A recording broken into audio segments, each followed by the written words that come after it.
आज हम एक बहुत ही खास दस्तावेज पर बात करेंगे। ये 12 मई 1948 का एक संदेश है, सरदार वल्लभ भाई पटेल का।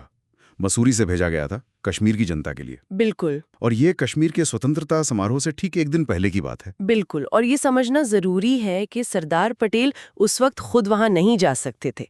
वो एक हार्ट अटैक के बाद स्वास्थ्य लाभ कर रहे थे। तो चलिए माहौल को समझते हैं। 1948 में कश्मीर के हालात असल में थे कैसे? देखिए, 1948 में कश्मीर एक तरह से दोहरी चुनौती से जूझ रहा था।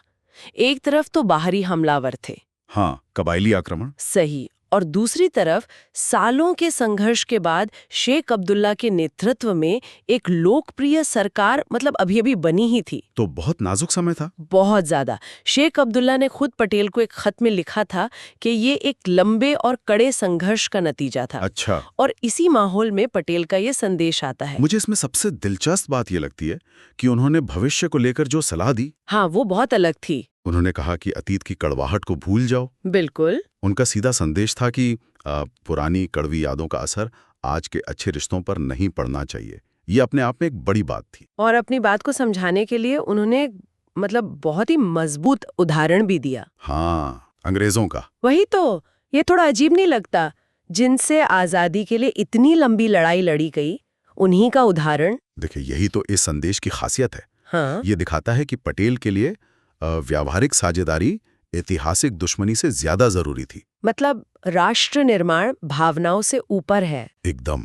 ये सिर्फ एक शुभकामना संदेश नहीं था, वो एक तरह से रिश्ते की नींव रख रहे थे। तो ये जो रिश्ता था, ये सिर्फ एक राजनीतिक जरूरत नहीं, बल्कि एक कह सकते हैं वैचारिक साझेदारी के तौर पर देखा जा रहा था। हाँ बिल्कुल।